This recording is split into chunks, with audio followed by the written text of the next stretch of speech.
Hey, what's up, everyone? I'm the Burning Baron, but you can just call me the Baron.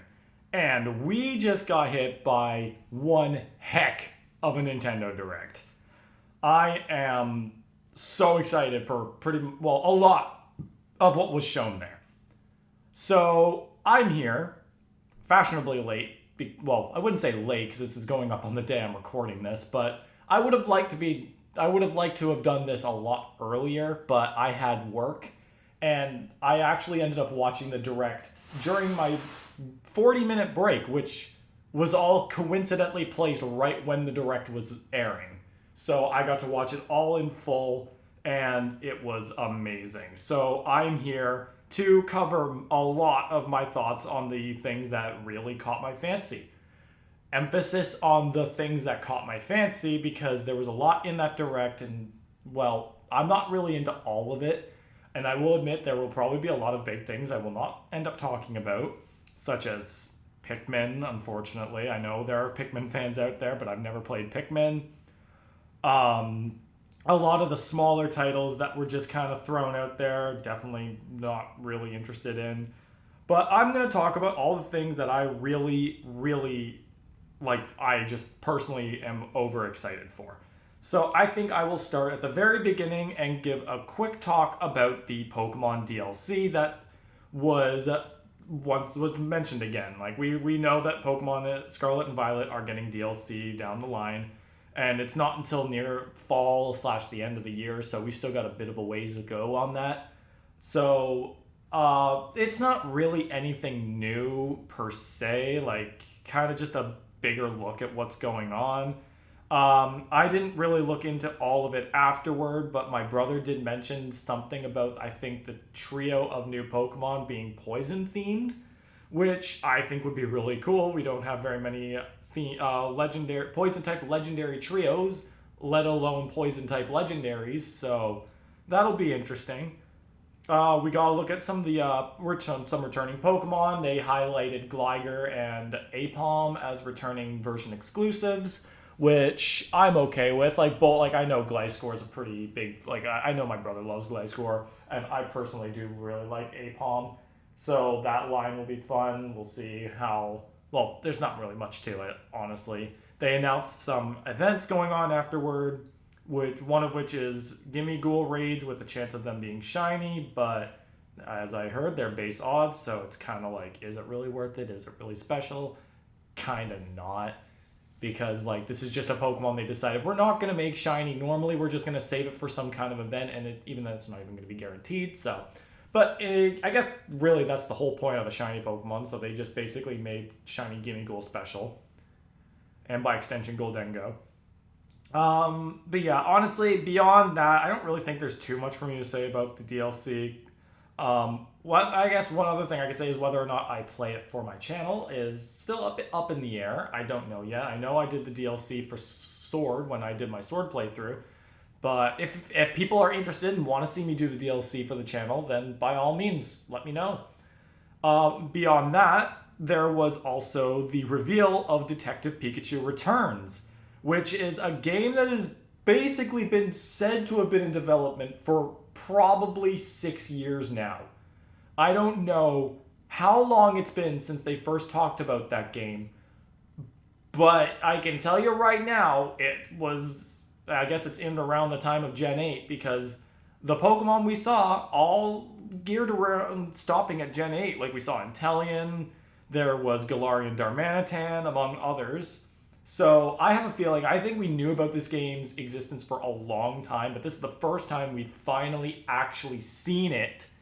And I did play the 3DS one. I thoroughly enjoyed it. That is definitely a game I feel like I'm at the point where I could return to it, because it's been way too long since I played that game, and being a visual novel kind of game, it's like you really can only play it once before you've kind of got everything. But I might end up going back to that game when Detective Pikachu Returns comes closer to releasing, which by looks of it is literally in... Oh wait, no, that's just I'm on YouTube looking at the thumbnail so I can get a good idea of what I want to talk about, and I got the date mixed up. on the thumbnail, which it's just showing the date that it aired. So I don't remember when it's coming out. I'm still a little iffy on some details about several games because I got home, I immediately tried to start recording. I didn't really have too much time during work to go over all of this information. Like whatever I went over was snuck in while I was trying to work. So, you know, I'm kind of a little iffy on certain details. But I am looking forward to that game. I think it would be. I think it's a fun game. I wouldn't mind playing it because again, I enjoyed the first game. And if I play the first game closer to when it releases, then I could probably get into a more familiar mood with it when it comes out, and then I play it then. And the last thing amongst most of the minor things I want to talk about is Sonic Superstars, which was, I believe, revealed a few weeks ago, if not a week ago, I don't know. But it's basically a real return to 2D Sonic. Brand new 2D Sonic game that's like completely original. It's not making use of past stages like Sonic Mania did. It's not a remastered collection like Sonic Origins, I believe it was. It's a brand new game, 4 playable characters. You can play as Sonic, you can play as Tails, Knuckles, and Amy, all in their classic looks, which I think is pretty cool. And personally speaking, I think that Sonic Superstars feels like a real way of keeping classic Sonic alive alongside modern Sonic. We had Sonic Frontiers, I believe, last year. I still have not finished the game. I've heard great things about it. I really feel like I should. I've got a bit of a backlog. Another game on my backlog is something I will be talking about in a bit. But the trailer or the direct trailer did give me a little bit of info that I was looking for. It's apparently going to have 12 stages. I'm going to hopefully assume that each stage is 2 acts long, which I think is pretty good. I might bite on that. I'm not gonna lie. So we'll see about that. The Chaos Emeralds seem to have their own abilities in this game, I guess, because like from what I saw, the blue ones seem to cause clones. Then they said that you can reveal hidden things, and the way it did it was under a purple hue, which makes me believe that the purple Chaos Emerald could have probably did that because it's color. They seem color coordinated. There was a shot where Sonic was like he turned into like what looked like the cyan laser, but was like climbing up a waterfall, but it was like light blue. So if I'm correct, there is a light blue Chaos Emerald. So like maybe each individual Chaos Emerald gives you different abilities. I don't know for sure because again, I haven't gone through all the details of these games yet, or at least not some of these minor ones. Like these are kind of like the ones that are I'm just kind of pushing them, getting out of the way, because like, trust me, the bigger ones will be safe for last. I have more thoughts on the ones that really hyped me up. So I think Sonic Superstars did give me a little bit more to look forward to. So yeah, I will definitely be interested in that.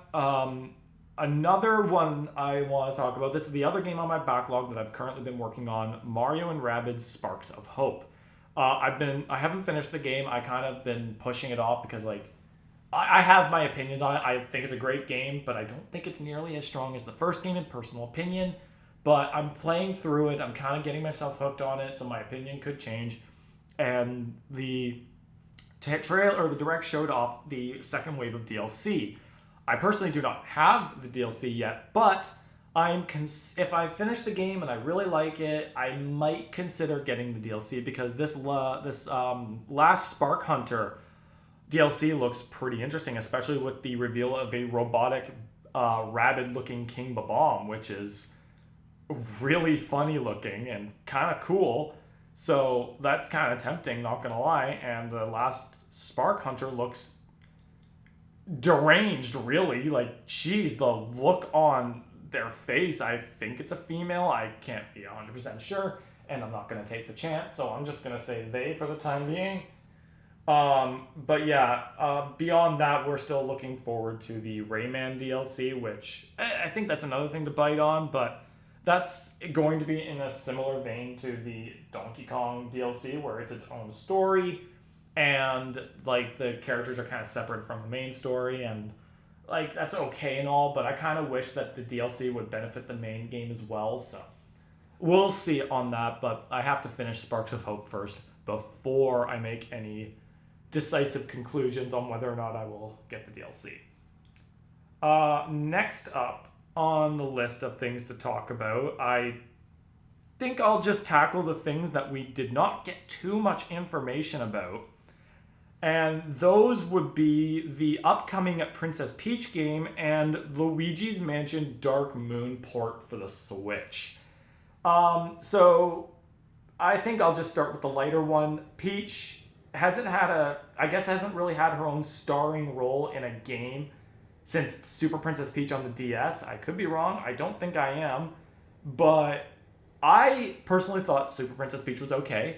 My brother owned the game. I do not. So I played it to the end, but it's been so long since I've played that game. But I do remember a lot of the core bits of it. Like it's a game where Peach uses the power of her emotions to plow through levels. So I personally enjoyed it. It was a nice spin, nice role reversal. I think it was a starring role that Peach definitely deserved at that point. So I'm interested to see what this will be all about. Will I get it?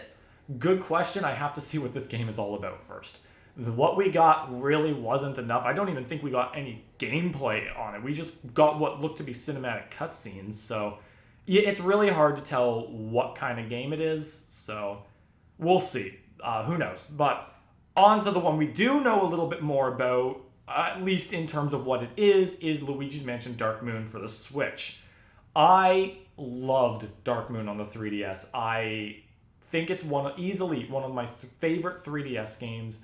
I know in terms of Luigi's Mansion that it's a departure from the first game in a lot of different ways, but I think the reason for that was because we're comparing a 2001 or 2000 GameCube game to a 2013 3DS game.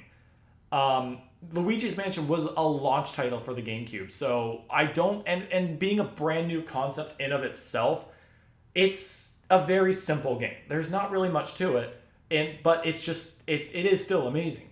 But Luigi's Mansion Dark Moon, I feel, expands on it, while at the same time understandably doing things different. Unlike Luigi's Mansion, where you had free range and free exploration over the whole mansion, Luigi's Mansion Dark Moon opts for a mission-based gameplay where exploring is a little bit limited to only what your mission really entails. So you're not going through the entire mansion, you don't have free roam, you kind of have to be limited to where you kind of need to be.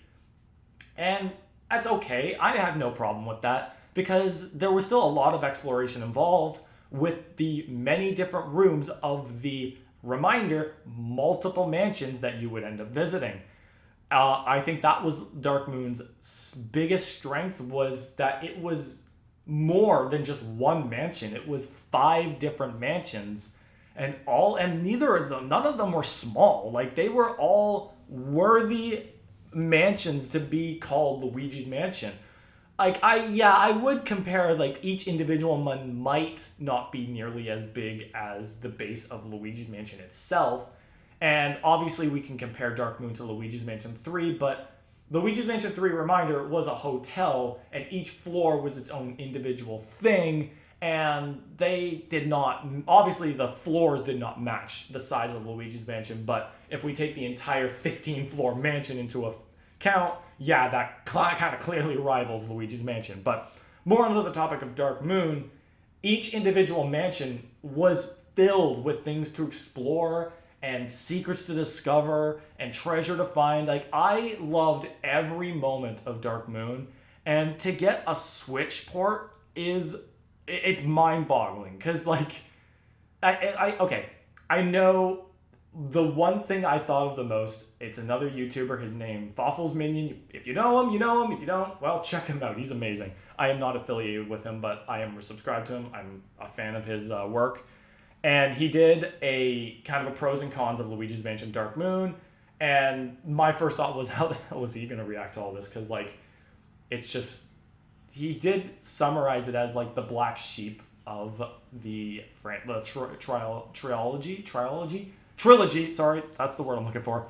And to a degree, yeah, you can kind of agree. I can kind of agree with that, because Dark Moon was different. Luigi's Mansion 3 went to return to Luigi's Mansion 1, and personally speaking, yeah, I kind of agree with that. But to see that game get ported over to the Switch, where it can now live alongside Luigi's Mansion 3 and prove that it's its own amazing experience on a platform that more people are going to pay attention to now, because let's be real, in this day and age, right now, not very many people are going to probably think about the 3DS anymore. The system was basically discontinued. Everything is pretty much gone. Like the store has been shut down. You can still go on the internet and stuff like that. But like back in the day, I think Luigi Mansion Dark Moon was a huge thing. So I think it's amazing that they're giving this game a second chance for the Nintendo Switch. I'm pretty sure it wasn't a bad selling game in the slightest. So I don't think it, like, I'm not going to say it doesn't need the second chance, but I just think it's nice that it's given more life, and that they are acknowledging that this game was not, it's not a black sheep. It is a proud member of the franchise, and Nintendo is clearly treating it that way. That being said, I looked at a few of the screenshots, and it definitely feels like this is going to live up to the idea of being a port. Because I'm looking at the Luigi model on the thumbnail for a video, and it does seem like it's definitely taking on the Dark Moon visuals. Like, Luigi does not look as detailed as he did in Luigi's Mansion 3, and the art style is definitely retaining that, almost like it's retaining that 3DS quality. And I don't know I don't know how other people will take that, but for me personally, I don't think it really needs anything more. I personally loved the art style as a whole. I'm not going to complain about the visuals. Keep in mind that it is still in development, so it could probably look a lot better once it comes out. But I personally am so excited for that game. I love Dark Moon, and I would be blessed to play it on the Switch. And I want to save the two biggest ones for last, so I'm going to go ahead and get something I'm a little bit more familiar with, the Mario Kart 8 Deluxe DLC. We have confirmation of Wave 5, much like Wave 4's initial tease. We are just getting a course reveal, and it's the new course, but we also got treated with a little bit more in the sense that we also know 3 of the characters coming. And that is PD Piranha from Double Dash, Wiggler from Mario Kart 7, and Kamek from Mario Kart Tour. I pronounce it Kamek. I understand that they pronounced it Kamek. I pronounce it Kamek. Come at me. In any case, we got a new look at the bathroom course, which is known as Squeaky Clean Sprint, which I will admit, if you follow data mines, if you follow all that stuff, this is something that has been in the files for quite some time. People have been speculating that it is a bathroom-themed course after some of the assets that were data mined from the Mario Kart Tour. Once again, obviously indicating that this is just like Yoshi's Island and Sky High Sundae, where it might make its debut in Mario Kart 8 Deluxe first, before being revealed and released in Mario Kart 8 Tour. Who knows? Either way, I'm going to call it a tour course regardless. But I think the course looks really funny. We're basically driving in a giant bathroom. You dive into the bathtub. You dive into a sink. You're racing on the floor. You're racing down the drain. But I think what looks interesting is I can't tell if this course will be a lap course or even a section course, because this track kind of looks really big. And I almost feel like I can catch hints of multiple routes, but I honestly can't say for sure. It would be cool. I can't really tell, but like, who knows? All we can really do is speculate, because all we have is the video footage, and it's not really being orderly on where people are driving. But I think a lot of the details are cool, like you're racing down a drain. You're racing all throughout different parts of a bathroom, which is really cool. The character choices, I'm going to be 100% real. I'm pretty sure a large majority of us in the Mario Kart community already foresaw PD Piranha and Kamek coming. PD Piranha especially, with the idea that Piranha Plant Cove exists. And if we get Bowser Castle 3, SNES Bowser Castle 3 in this wave of DLC, Kamek would be a perfect choice for that. So, but Wiggler was the one I was not expecting at all. Mainly because, I don't know if I want to use Tour to really predict the characters here, but Wiggler's not in Tour, which is why it wasn't exactly a character I thought of. But I'm kind of glad that they did go with Wiggler because that gives Mario Kart 7's character roster a little bit of acknowledgement, which I really appreciate because Mario Kart 7 had 4 newcomers, being Metal Mario, Lakitu, Wiggler, and Honey Queen. And, well, among all of them, Honey Queen was my least favorite. I didn't care much about her. But Wiggler, I was cool with. I loved Wiggler. And I love that they're bringing him back with the same little detail where if he gets hit by an item, he gets all angry and he starts throwing a little temper tantrum in his cart. So I'm really cool. I'm really glad that it's Wiggler. I'm quite surprised that we haven't seen Pauline yet. I think she's another for sure character that we're all expecting to see, but maybe they're saving her for Wave 6. I'm personally convinced that Pauline and I think Diddy Kong would be the most ideal final picks for characters, but we'll see. I think that means, like, again, my shot in the dark pick was King Bob-omb, but I don't see that happening anymore because we literally just got 2 more heavyweights, so I don't think we need another one, and Pauline's probably going to be a heavyweight as well. So if we get Pauline and Diddy Kong, that would round things up pretty evenly. We'll have 3 heavyweights, but we'd also have 2 middleweights and a lightweight, so I think that's all we need. All right, let's tackle the bombshells of this Direct, personally speaking. Oh, sorry, nope, one more to talk about before we move on to the big ones, and that is WarioWare Move It. Okay, so I do very much love the WarioWare games. I loved WarioWare Gold on the 3DS. I love WarioWare Smooth Moves. I haven't played all the WarioWare games. I've played the first game on the Game Boy Advance. I played WarioWare Touched through the Wii U. I played Wario Smooth Moves on the Wii, and I played WarioWare Gold and WarioWare Get It Together. I love each and every one of them, and I'm telling you right now, this looks no different. I think this is going to be amazing. It's definitely going right back to the OG's type of WarioWare, unlike what Get It Together did, where it focused more on the characters.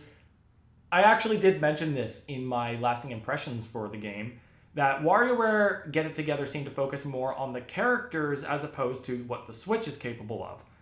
This, on the other hand, definitely looks like it's definitely catering to the Switch's potential with its Joy-Cons. So I think that's pretty cool, and that's kind of what I would expect out of the WarioWare games. So yeah, I'm very excited for this. It seems like a very traditional WarioWare, and that's all I really need, honestly. I don't need anything else from Wario. So I'm looking forward to that. I definitely will be keeping a close eye on that. It says it's coming out November 3rd, so easily something to look forward to for me. But yeah, I think I'll cut that there because there's not really much else I can say other than I'm excited for Wario as well.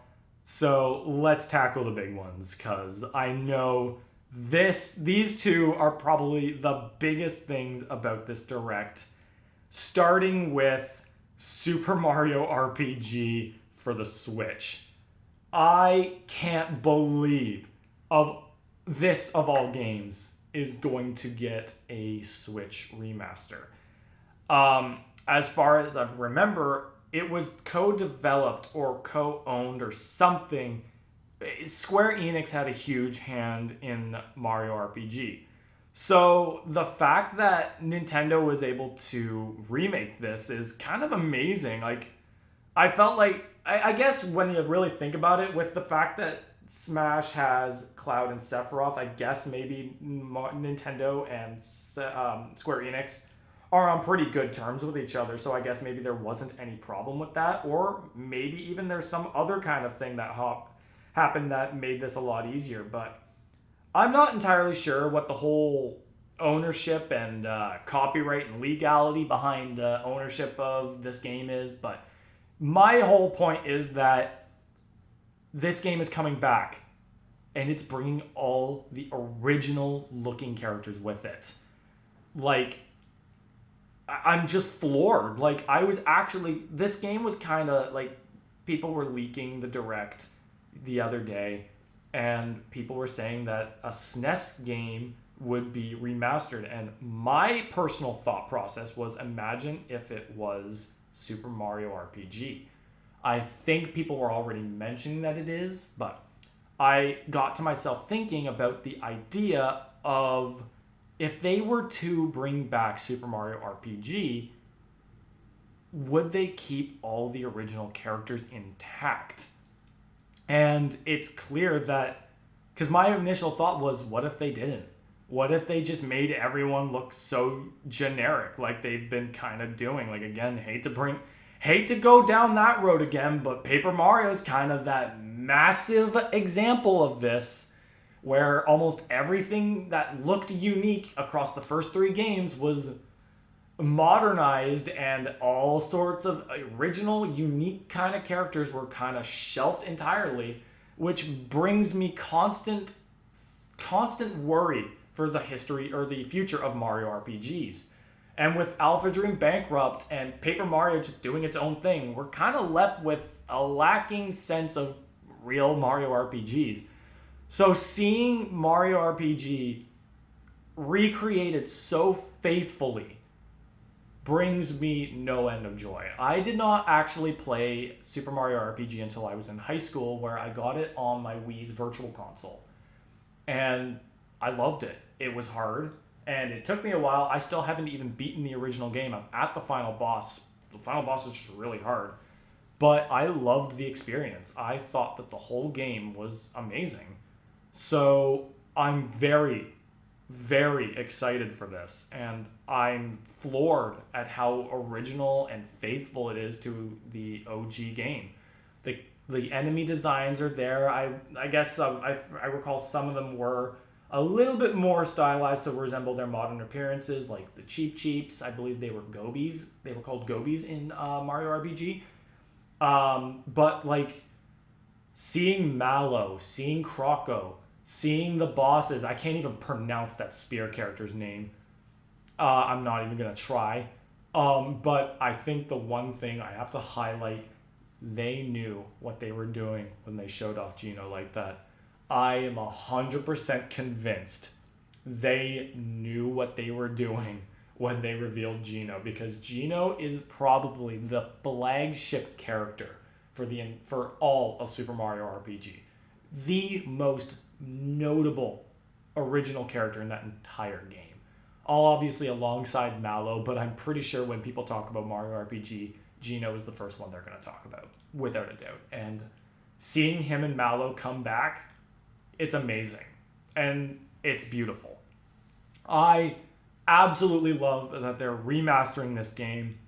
It's just amazing. I can't believe it. I'm floored. I think it's a brilliant way to keep that Mario RPG flow going. Again, especially considering, personally speaking, I'm not a fan of modern Paper Mario. On even beyond just the lack of creativity in the character and enemy designs, the biggest takeaway is the fact that it's just barely an RPG anymore. You can have your turn-based combat, but my biggest problem is that there's no reason to be battling because you don't get anything from it.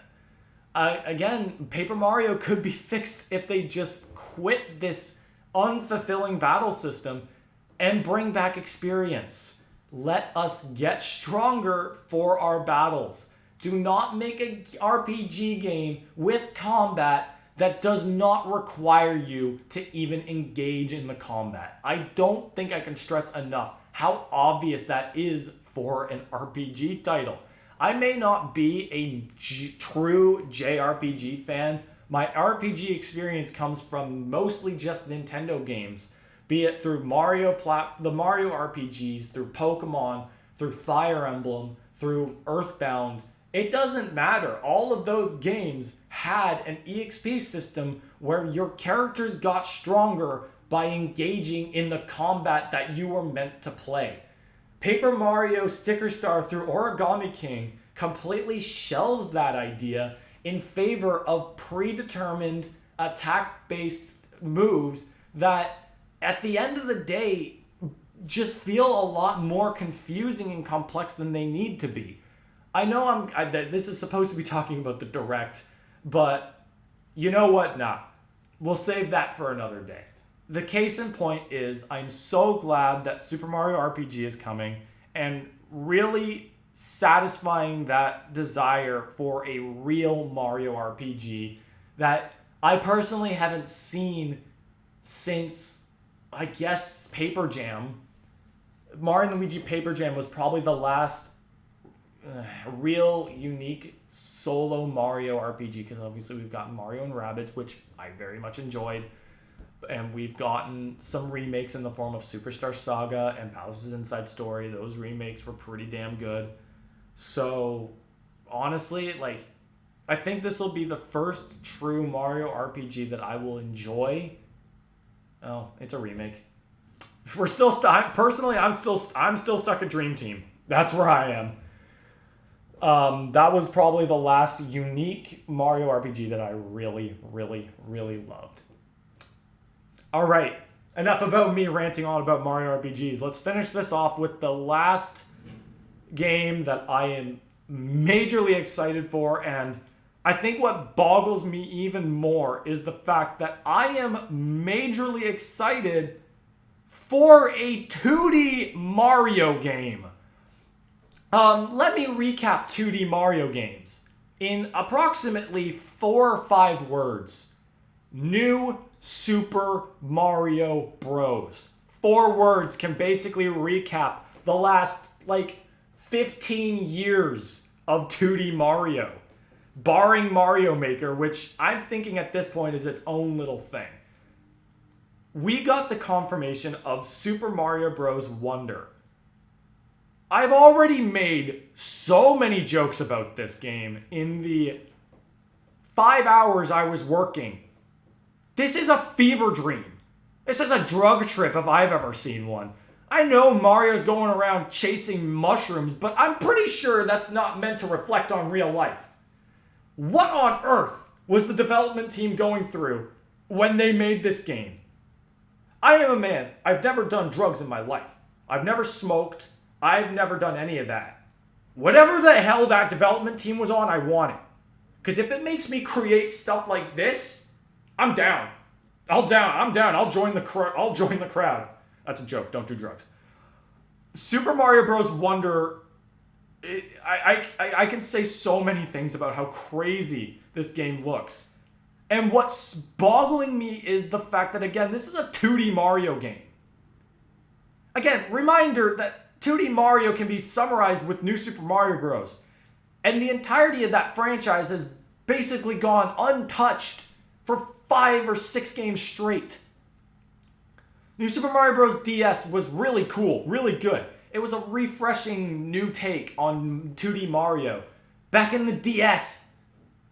In 2005, if I recall correctly. And then the next 4 games were just the same thing.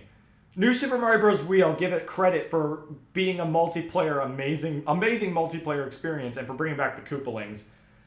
I think it was around New Super Mario Bros. 2 and New Super Mario Bros. U that I was beginning to question everything because, nothing changed. The world locations, the music, the everything. It felt like I was just playing expansions of New Super Mario Bros. Wii.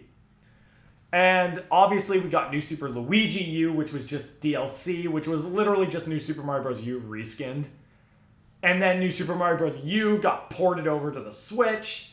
And Super Mario Run is also effectively just reusing everything about New Super Mario Bros. So it's like, we haven't had a new 2D Mario experience in 15 years.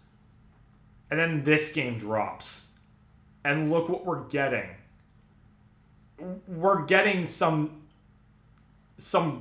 acid trip of a video game that's going to be in the same category as Super Mario Bros., Super Mario World, and New Super Mario Bros. I'm done.